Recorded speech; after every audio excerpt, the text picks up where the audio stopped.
Hello, folks. You are watching Free to Soar again, and I am Rebecca Adams, and I have two special people with me tonight. I have Becky Vermeer. Hello. Yeah, No. Mrs. Doubtfire, we got her back. Oh, yeah. Having fun with you for sure. We have a special friend with us tonight named Ruth, and she is telling No, us her story of domestic violence. And um, I could have sat there at that Christmas party and listened to you for hours. And I thought, well, what better way to do it than to have you on the program so that everybody can hear you. And we appreciate your openness, your honesty, and coming on here and sharing this with us. And I know that the readers, listen to me. I know that the viewers will also really appreciate you. And I don't mind telling if I could help somebody. For everything that happens, there's more than one story for it that comes out of it. And I could think of so many. I've learned that being calm, even when you're calm, you can think. But when you're all excited and everything, you can't think. So I would practice learning to stay calm. My story, my dad was a great storyteller, and all his stories were true. And I think I got it from him, but I didn't tell it the way I would normally tell it. I got right to some of the points because just getting to the hospital he passed 3 hospitals before he got me there. They told me that. There were so many things I didn't know along the way that I had found out. And it just, there's some funny things I put in there just because it makes it easier to, so you'll soak it in and understand what I'm saying. But it was a story that I'll never forget. I don't want to ever have to do it again. But yeah, I would say let people in. Let somebody know what you're going through. Don't keep it to yourself. You could be afraid that that maybe somebody's going to try to interfere. Maybe you think you've got it under control, but people on the outside could see things a little bit better than you can when you're stuck in the situation. Yes. So if you can find somebody to trust, tell somebody something. They could check up on you, and when you're not coming to work or whatever. But somebody's going to be watching, and that's the best advice I could give. Yeah. Don't keep it to yourself. Good advice. Okay, Becky, did you have more questions? I have a couple, yes. Yeah, go ahead.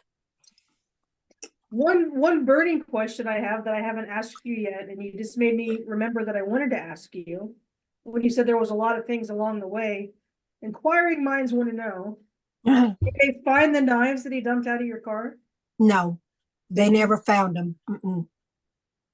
And the thing is, because he acted, he didn't get away with it because some of the like, oh, I was just out of my mind. Well, no, because there were times he acted like he had perfectly good sense, like checking to see if I'm looking while he gently opened the door and dropped those knives. And for some reason, and now that I think back at that lunch, when he was running to the car and I said, just get in because I don't want to sing, just get in. He said, do you know where's a park we can go to? That should have been something right there. Go to a park. No, I don't know anywhere out here. I just come out here once in a while when I have to, But yeah, so that should have told me something's up here. Why do you want to go to a park? Yeah, some of the things, and it's good to look at if you're not sure and you're even afraid to ask, you just need to study them just like they study you. Yeah. Good. So then there was another conversation that I wanted us to have. Because you use the word paranoia a lot when you were talking about him.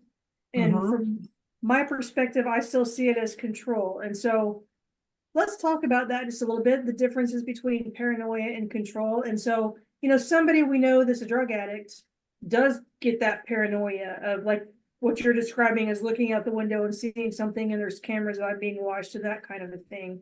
But then there's also an element when you're talking about domestic violence that brings that control piece into it too. And so some of his behavior, you probably could explain away as that's paranoia. And what we know to be true about domestic violence is purposeful. It's not an accident. It's not poor impulse control. They didn't just accidentally do something. There was a purpose and an intent. And so there were things that he did. And as you talk more about your story, even him telling you stories that you thought, oh my gosh, that's crazy. He could have probably done it. He's telling you that to scare you. And so he didn't frame it. He didn't put it in a nice little picture frame and say, I'm telling this to scare you. But the end result of what he was saying, you walk away from that conversation anxious and thinking, could he do that again? Is he capable of that? Yeah, exactly. And so that's not him talking out of his head. That's him on purpose telling you, letting you know he's a scary person. Yeah. Yeah. Yeah. And so some of the stuff that you might have called paranoia, I think was purposeful. He did it on purpose to scare you and motivate you to do what he said when he did it, because now he's capable of doing these other things and you don't want those other things to happen. And so I feel like it's important for us just to bring that out, because someone's listening to your story and relating to what you're saying. Make sure we work out there, because I think there's a lot of things he was doing in a relationship that were covertly controlling you, not necessarily overtly controlling you, but it was that puppet master behind the scenes. I'm going to tell her this, and then I'm going to do this, and then I'm going to disappear for a little bit, and then I'm just going to randomly show back up again. All of that was to keep you under his power and control. Yeah. Yeah, because I was hoping he would just disappear and not come back, but he just always did. And I always let him back in. I could be upset with myself about that. Why do you think that is? Question? Why do you think you always let him back in? I don't know. I guess some part of me, I knew his history as far as his family, because believe it or not, I met his mother. I met his aunt. I met his father. I met some of his family. They're not here. They were in another city. And I got to meet them, and they were like, not people I wanted to be around either. Now, his mother, she was a sweet little lady, but she had also been to prison before, and she had been through some things, and he just told me what he remembered about his childhood, which was sad. It was sad. I got to meet his grandmother. She was in a nursing home. I don't think she really remembered him, but we went in there and we were talking to her, and I don't know. Then I think somebody in the family got upset because he actually went. He wasn't supposed to go and see her. So I'm thinking, okay, you can't go see grandma, huh? What's up with that? Just little things along the way just said, you really don't need to be with this guy, So what is he really capable of? He stabbed me. That's what. Exactly. Yes. Yeah, that's a powerful message right there. What he's capable of, for sure. Yeah. And then I'm so thankful that you're here to tell us that. Yes. Yes. I'm thankful that he wasn't successful in his attempt. I really am. Yeah. And I'm thinking, well, maybe God kept me. He could have let me die in that thing, but I had to learn something somewhere. I had to learn to be more aware of what's going on. Don't just settle for anything. Don't fall for anything.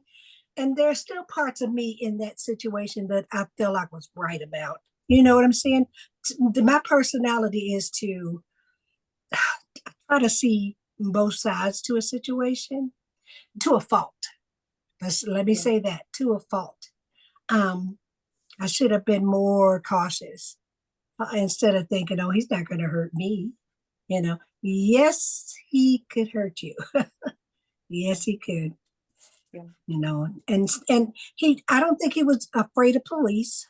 You know, um, from once, because when the car came up, it's just like, you know what, the police could, the police could come and get you, and just a whole lot of other things uh, that could have involved the police.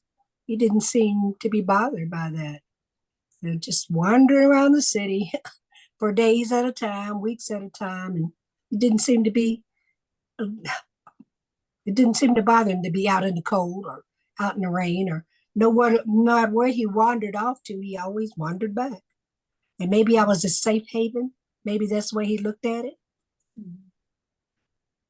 And maybe that's why didn't think he was going to hurt me. Yeah, that's a good idea. Hmm. And so then there was one more thing that you had said that I'd written down that I wanted to talk about just briefly, and then Rebecca, if you have questions, I'm gonna turn it over to you. Okay. But you've used the statement a few times, and I appreciate that you've used the statement a few times. You've said you think you can change somebody. And so that is a common theme among women who are domestic violence. One, abusers use it as a tactic to where they get involved in a relationship with someone and they say, oh, but you're different. I won't do those things to you because you're different or whatever. And so that encourages the victim then to try to hang as long as they possibly can. But Mhm. the thing that you keep going back to is you think you can change somebody, but you're right, you can't. You I can't love think somebody enough, you can't. I think it went on a long time also because he actually took me to meet his family, Yeah. which is in another city. And I thought, oh, he's letting me meet grandma. He's letting me meet mom. Mhm. And then when I saw all those people, I was like, no.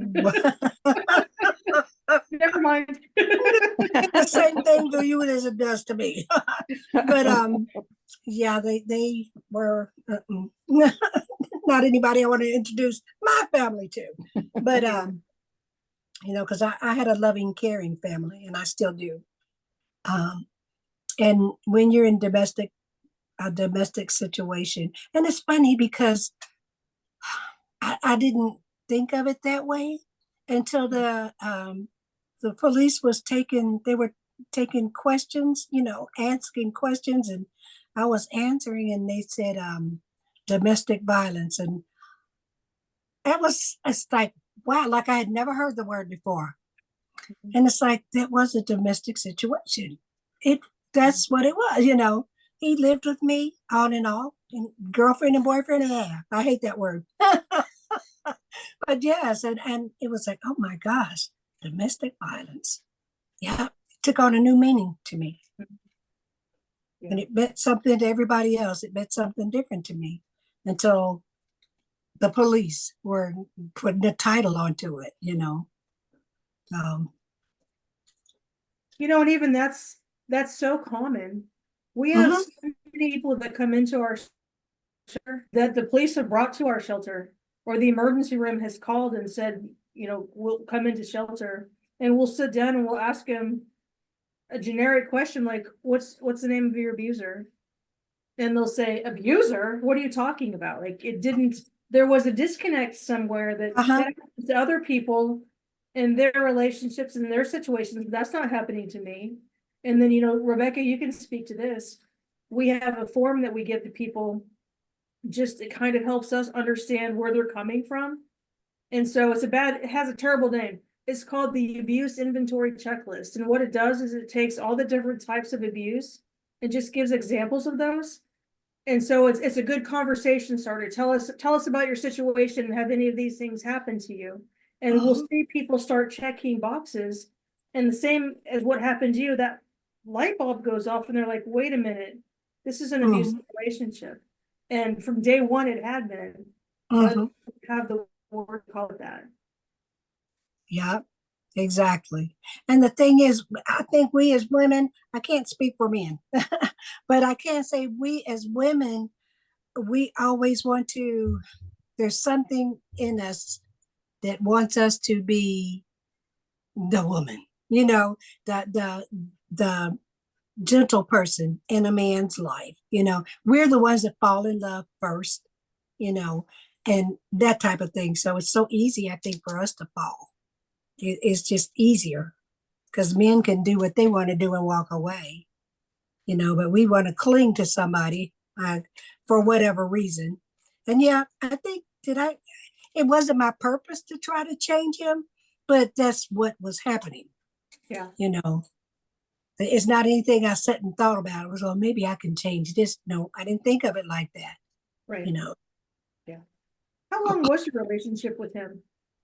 Well, I knew him almost 5 years.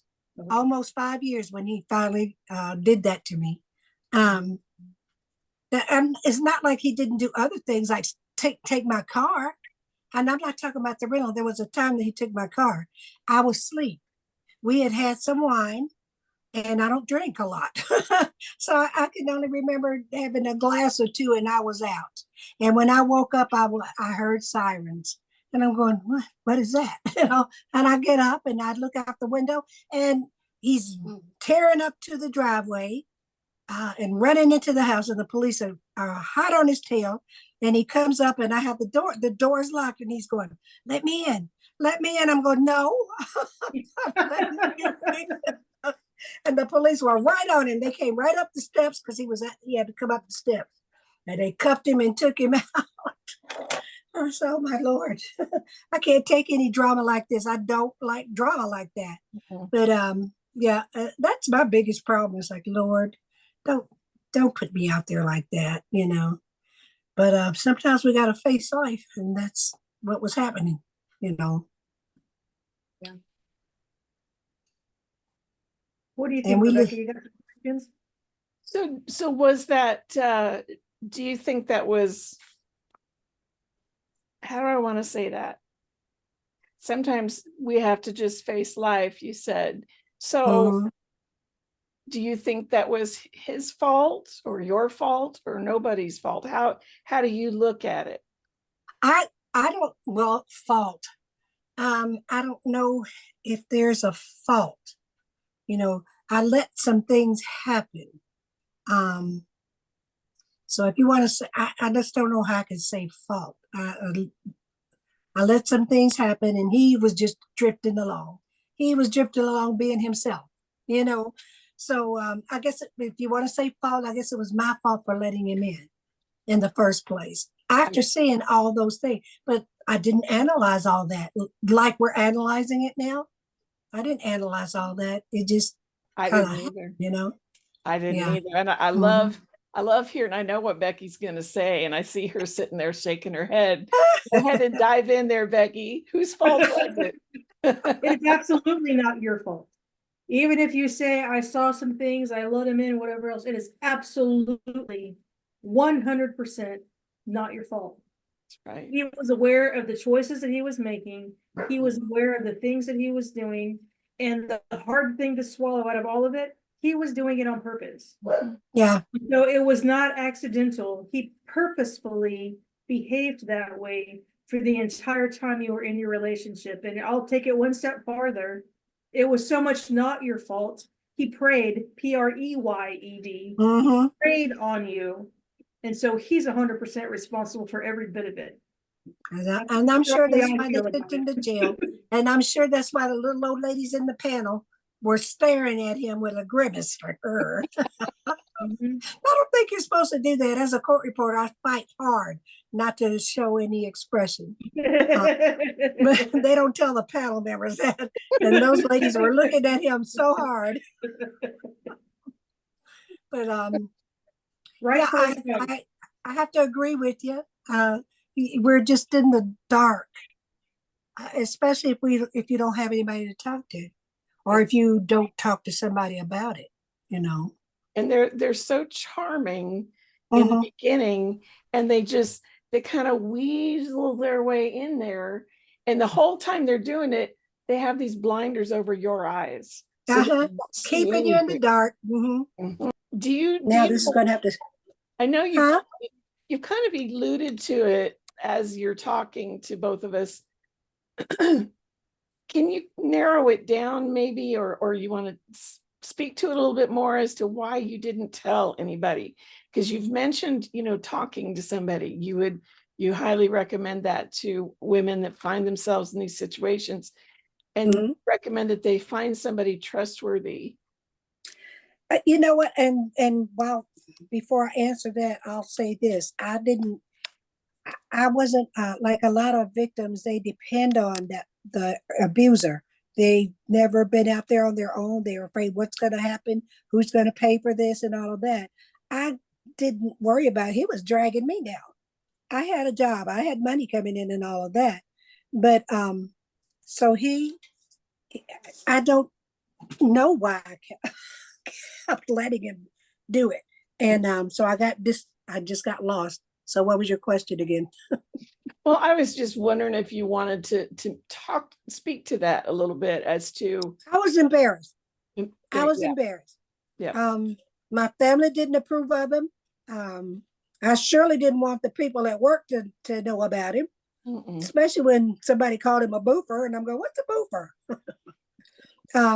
So no, I worked with judges and trial counsels and all of that, and it's like, I can't let these people know what a monster is in my house. I went to work every day, and they never knew.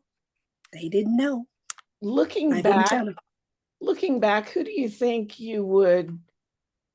what would you tell your younger self, as far as who would be trustworthy that you could talk to?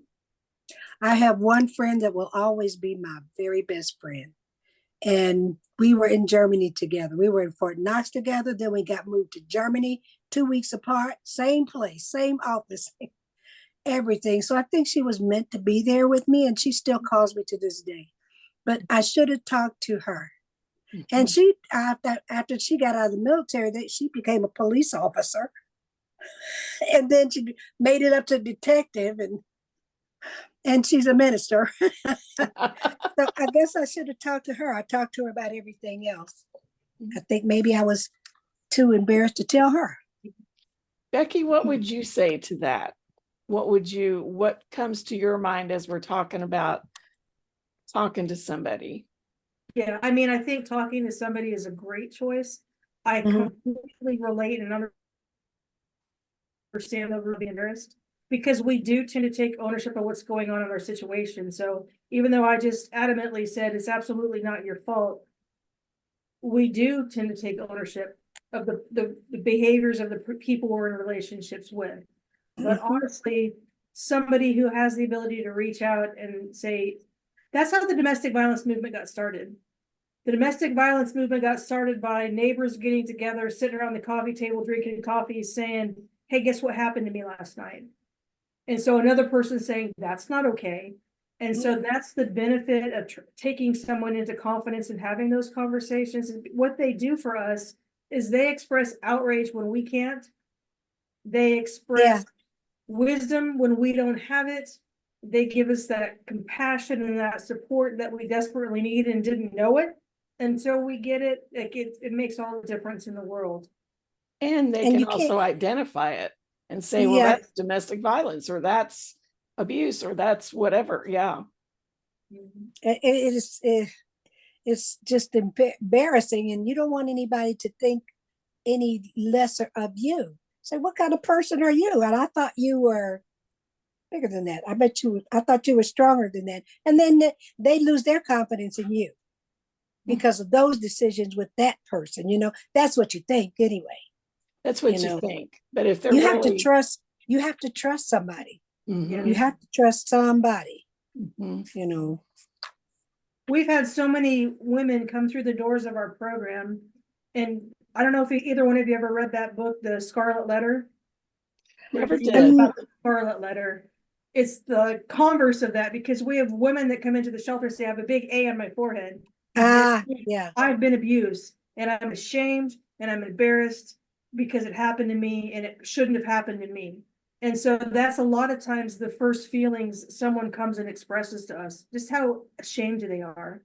And so again, further, that's why it's good to reach out to other people, because they're going to say, nobody deserves to treat you like that. You're fine.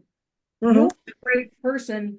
that abuser made it their mission to destroy you. And so And I think we the should only teach our thing- children, our young girls, you have to start early with them and let them know, don't accept that. Don't accept somebody hitting you or pushing you or talking bad about you. You know, you have to teach them to be strong early in life. Yeah. You know, And I think the only thing that somebody in that situation is guilty of, if you have to place blame, and if you have to place blame on yourself, if that makes you feel better to do that, the only thing you're guilty of is you believed somebody who said they loved you. Mhm. Every single one of us who has ever been told I love you believed somebody who said they loved you. Like, we're all Yeah. guilty of that. And so if it's your makeup, your characteristic traits to be a loving, accepting, forgiving, empathetic, compassionate person, those are all Mhm. good qualities. And so we should still embrace all of those qualities, because somebody took those great qualities inside of us and they tried to break us with them. That's It not was somebody that didn't deserve it. exactly. And Yeah. we don't have to own that label. We don't have to own that message.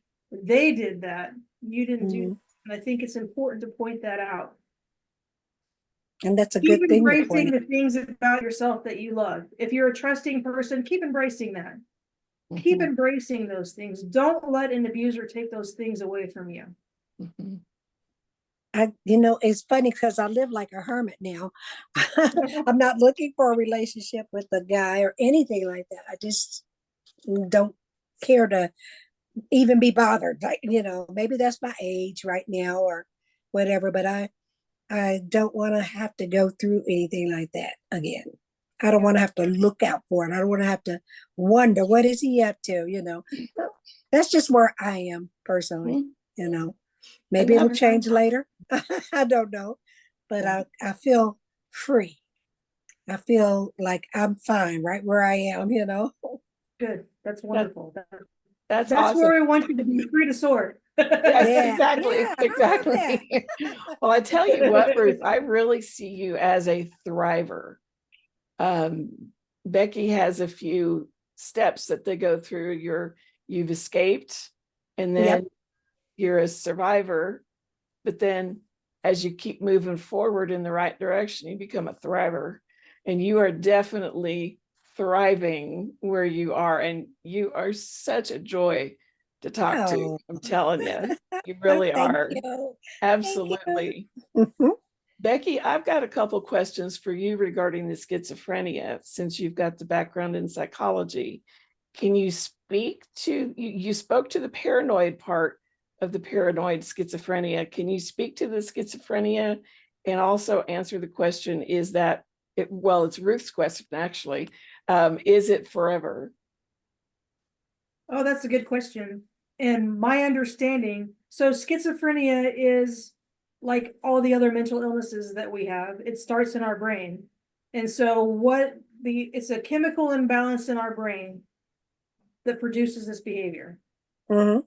And so when you have a chemical imbalance in your brain, it will never go away. It can be regulated. And so With medicine. exactly. And so somebody who has that condition, A, you have to define it and say, okay, this is a condition.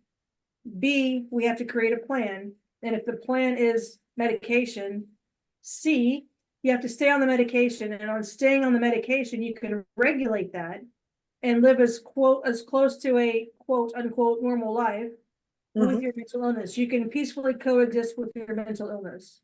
Yeah. People who choose not to peacefully coexist with their mental illness fight it. And so you fight your mental illness by not taking your medication, not going to your counselor, your therapist, or whatever, not doing the things that you're supposed to do. And so then the mental illness wins. And so a mental illness can take over a person and they just live mentally ill.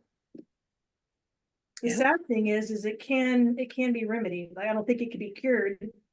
Maybe it can be cured. I don't know. It could be controlled. It can 100% be controlled. So where anybody with that type of a mental illness can live a quasi-normal life, but it requires that commitment.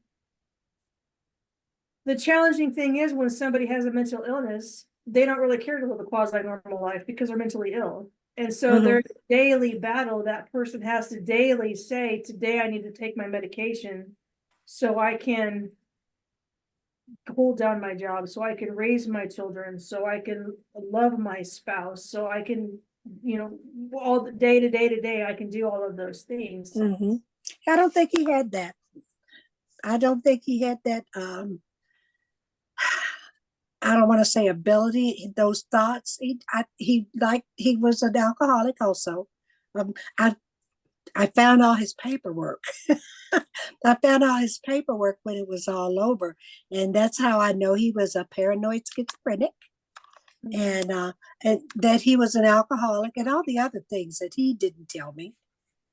I just know he showed up at the house with a whole bag of medications that I never saw him take any of it. Yeah. So Well, and had he chosen to take it and continued to be an alcoholic, that would have been horrible. that's probably why he didn't take it. That'd have made it a million times worse, honestly. Mm-hmm. And so Yeah. it sounds to me like he chose alcohol over the medication that he needed Mm-hmm. to be the best version of himself that he could be. Yeah, I agree. Ruth, at what point did you become afraid of him?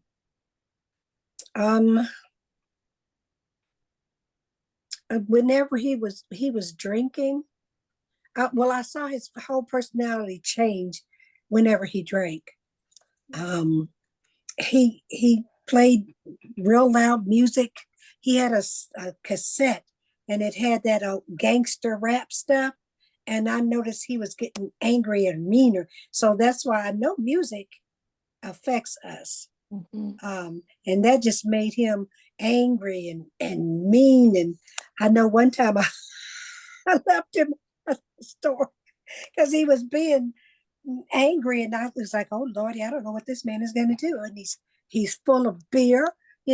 So when he got out to go in the store, we were across the river, and that music, oh my gosh! So when he got out, I took that cassette and threw it out the window and took off. Took off and left him there. And of course, I don't know, he convinced somebody to take him to check on, I don't know what he told him, but they took him all the way up to the door where I was actually babysitting, if you want to call it that. This girl, she was in the military and she had to go to the field. So I was kind of just being the adult at her house at the time. And he went there, he came there, and he said, now come, he was fussing. Now come out here and tell these people that you're okay. So, it's like, Lord, these kids well, they're not little kids, they're teenagers and preteens. So as I went out to the car, I felt my hair was longer. I felt my hair flop in the wind, like maybe he swatted at me. So when I got to the car, I just kept going. I kept going. I started running. And I started running. My daughter doesn't know this story. She doesn't know this story. But yeah, so he was chasing me, but he was drunk. I think if he wasn't drunk, he probably would have caught me. But I don't know what he would have done, because whoever that was that took him was strangers, I'm sure. But so he was chasing me and I was running. And that was the first time I had been running since I had my toe surgery. I had a screw in my toe, but it didn't hurt. Believe me, I was running and running, and I was in the middle of the street. And as I was passing cars, I remember this one man, he just looked at me like, I don't want to have anything to do with it. And I just kept running. So I ran I was still in the middle of the street, and he was coming close. I said, Lord, he's going to catch me because I'm running out of breath. And these kids, these teenagers, they just thought it was so funny. They were coming up the sidewalk and they stepped in front of him. They were going back and forth, so he couldn't get by. And I heard him laughing, but that gave me a little more time to run a little further. And a man in the truck, he was at a stoplight. He said, get in. So I jumped in the back of his truck, and he drove me straight to the police station. And that was good because I don't know, somebody finally called. I don't know if somebody saw the whole thing, but while I was there, I heard him coming through the hall. They had him. And he was just cursing and saying he would kill me. So it's like, I I said, did he just threaten me? Because the police that was sitting in there taking my statement, you know. Yeah, he heard it. He heard it too. I think locked him up or whatever they did with him.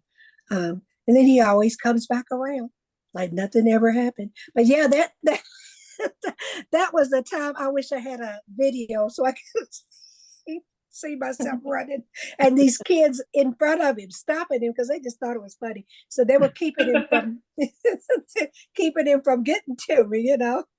I love it. Yeah. But me jumping in the back of the truck and then he was chasing the truck and he had his hand on it. But the guy took off a little faster and he fell to the ground. That's all I remember. I was just sitting there trying to catch my breath when he took me straight to the police station. Wow. So, yeah. Yeah. I wish I knew who that guy was. It was just nice of him to actually say, jump in the back. Yeah. Yeah. Oh, Lordy. And I didn't tell anybody about that either. Well, to this day, I still have it. You're the first one. Oh, wow. Well, that is, I mean, I asked you at what point were you afraid? That would make me afraid. Yeah. Yeah. You know? I mean, So- especially that's when I said, no, he's not even afraid of police. You know, Oh, I think being an alcoholic and all those other things that his paperwork said, you know, it's like, wow, he was a dangerous man. I'm around this dangerous man, or I was. yeah. You know, You're not but no, anymore. I'm not. Yeah, no, not anymore. And So not ever again. exactly. So then when he came back after that incident and they had locked him up for a while, Mm-hmm. no matter how long or short it was, what was that like? Were you scared then? No, I don't think I was really scared then because he was drunk when he did it. And he was not bad when he wasn't drinking. It's just that when he got drunk, it was like, Lord. So you try to appease him, you try to fix him something, eat, just anything to go to bed, you know, just go to bed. And I know a lot of people that a lot of women put up with alcoholic husbands, you know, and they do the same thing. Yeah. You know, just make them shut up and go to bed. Exactly. Okay. Also, Becky, I want to ask you something. So, Ruth, you said how he would just leave. You never knew how long he was going to be gone, and then Nope. show back up again. So that unpredictability, Becky, isn't that part of the control itself, that he's controlling her life by leaving her hanging and never knowing if or when he's going to come back? Mhm. I think some of that is consistent with his diagnosis to just disappear and then just randomly show back up. So he's acting on his diagnosis, but on the other side of it, yes. And so, you know, we'll have situations where victims of domestic violence say a violent explosion is about to take place or that something does take place, and then the abuser disappears. And it may be 4 days, and then they come back. Or maybe And I always 15 thought, minutes and then they come back. Like you never know when that's going to be, but it's that waiting for the other shoe to drop feeling. Because this just happened. This was awful. He's gone. Is he gone for good? Can I rejoice? Should I be careful because he's going to come back? What if he comes back tonight? Is he tomorrow? Like it's all of that just compounds that cycle even further. that uneasiness, that uncomfortable. Just uncomfortable. And when I say I feel free, that's what I feel. I'm not worried about that anymore.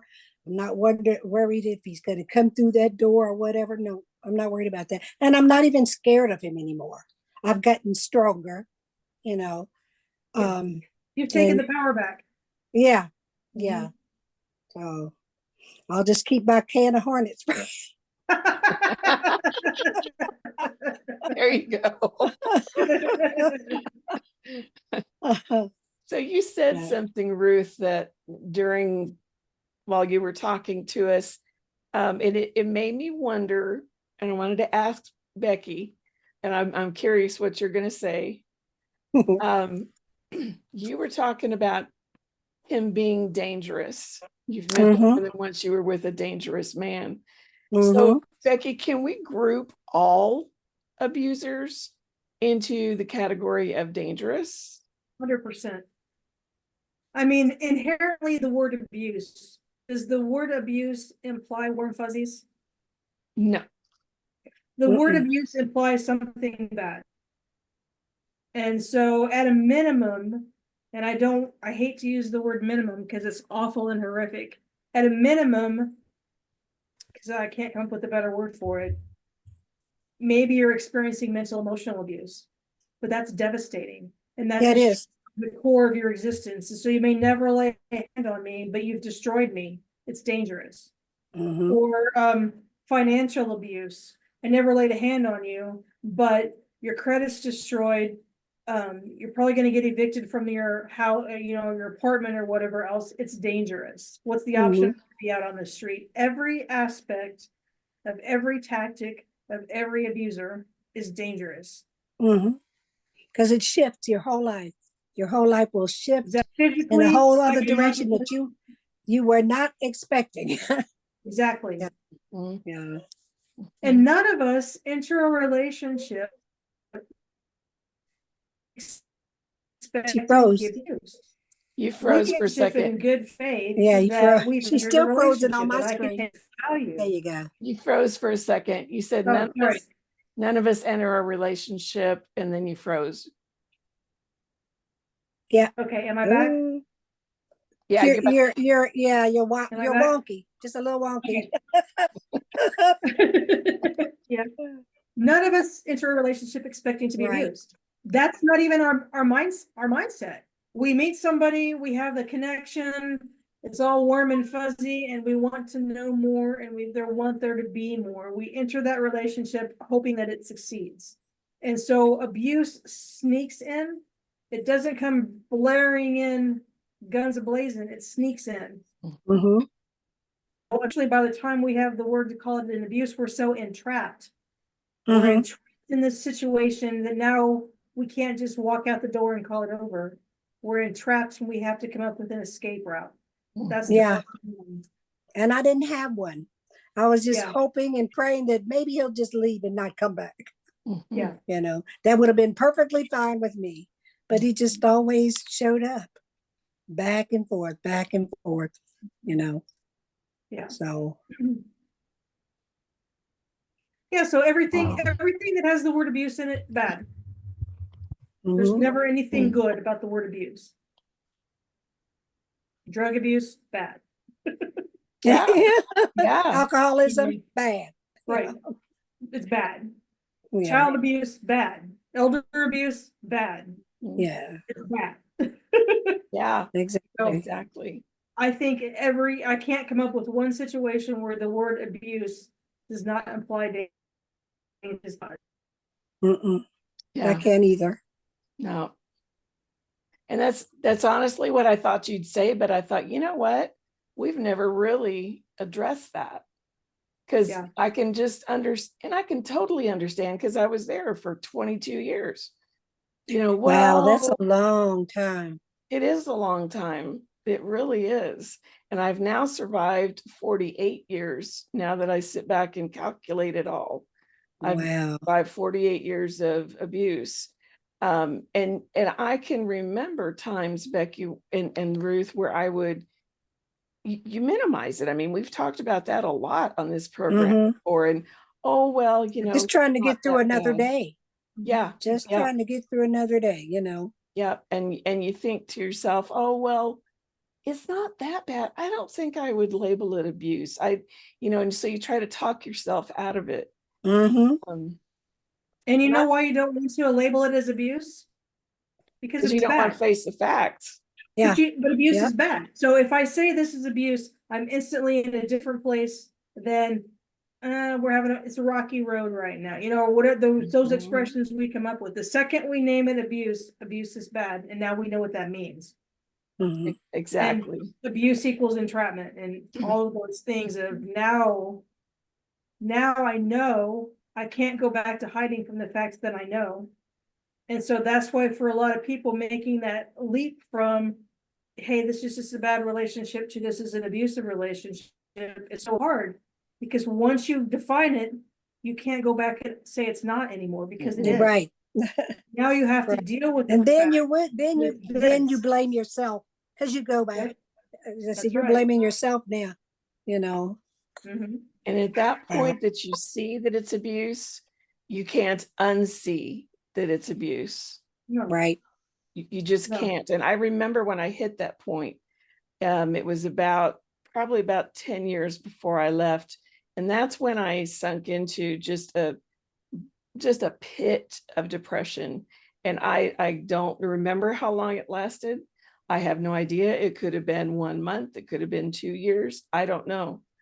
But I was barely, and I do mean barely, functioning, because back then there weren't places like you're running, Becky, for victims to run to. Or if they And talk about, were, yeah. if there were, it wasn't anything I had heard of, so I Well, felt like you and I talked about before, it wasn't even illegal in Missouri till 1980. this is true. So Yeah, 1980 backwards, of course, there were no places because it was legal. There were yeah, no laws against it. Well, exactly. have you been to the airport? Well, and I know in the airport, I've been in airports where in the women's restroom they have, Yes. are you being abused? Leave a note or something. You can do anything to let somebody know. Yep. Yes. And There's now, cards in there and everything in the stalls. exactly. And now we've got a hand signal. We've got the Yeah, international hand yeah, signal for help.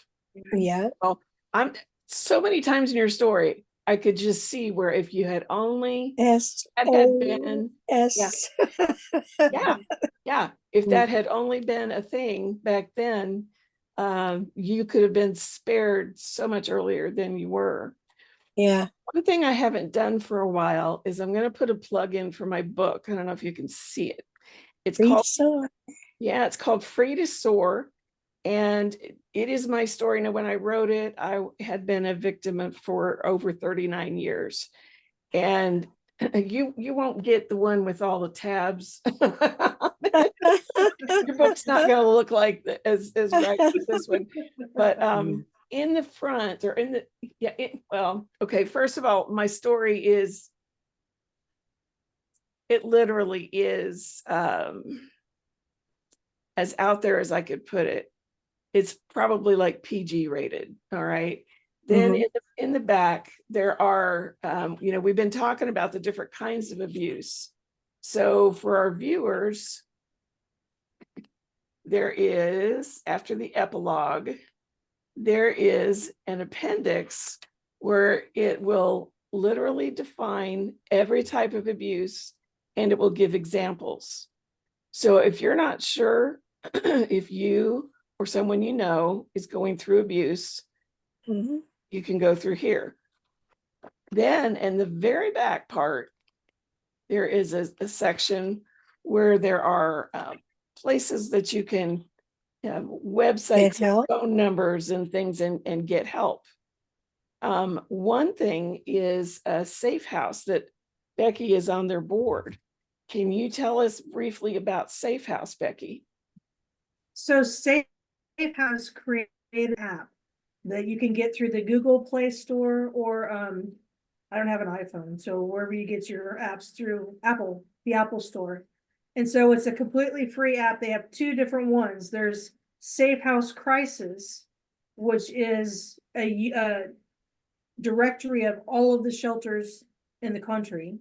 Whoa. And then there's Safe House, I just lost the word, recovery, Safe House Recovery, which is a directory of substance abuse facilities across the nation. And so with a simple free app that you could download on your phone at any time and place, no matter where you are, if you feel unsafe, you can go to that app and say, I'm in Taney County, Missouri. I need help. And it will take you to the crisis center of Taney County. It will take you to a place that can bring you help. And so Safe House is working on making it a preloaded, when you buy your phones, there's always apps preloaded on it.